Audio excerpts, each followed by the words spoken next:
So what is USAID? When people hear the name USAID, they focus on aid. They focus on thinking like it's humanitarian work. But aid is not actually in the name of USAID. USAID stands for the United States Agency for International Development, not aid. It's not a charity. And international development is simply capacity building. It is local and regional capacity building done across the whole world, i.e. internationally. The primal id in USAID, international development, is about capacity building of assets that can be used by either the Pentagon, the State Department, or the CIA for their own activities. So if you're the Secretary of State and you were asked by the National Security Council or the President to do something in a different country, overthrow their government, stop the passage of a bill in a foreign country's legislature, how would you do that? And the first thing that I said is you would look at the assets that already exist in the country. Do we need new assets in addition to the ones that we currently have, or are the existing assets, can they achieve this simply by giving them enough money, giving them enough resources, giving them enough training, giving them enough support? One of the main ways that capacity building would be financed would be through USAID. USAID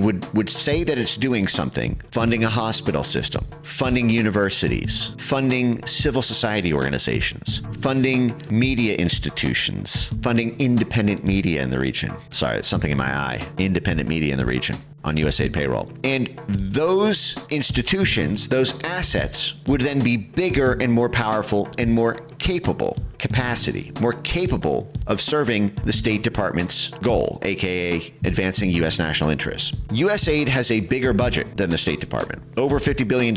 It is a bigger budget than the CIA. The entire intelligence community only has about 72 billion. So that's the CIA plus the 16 others. And USAID has a bigger budget than the CIA and is almost the size of the entire intelligence community combined. That is how important USAID is to American statecraft. It is an intelligence community, a State Department, and a Pentagon assistance organization rolled into one. I just copied this from the USAID website. USAID carries out U.S. foreign policy, advances U.S. national interests by promoting broad-scale human progress. At the same time, it expands stable, free societies, creates markets and trade partners for the United States, and fosters goodwill abroad. The operative phrases here are carries out U.S. foreign policy. This is not charity work. This is not aid. This is cynical, self-serving purposes. And what is it seeking to do? Free societies, open societies. Why does USAID want other countries to be open societies? Because that's how you get the influence in. If a country is a closed society, they're closed off from USAID influence. We cannot capacity build our assets there. Closed societies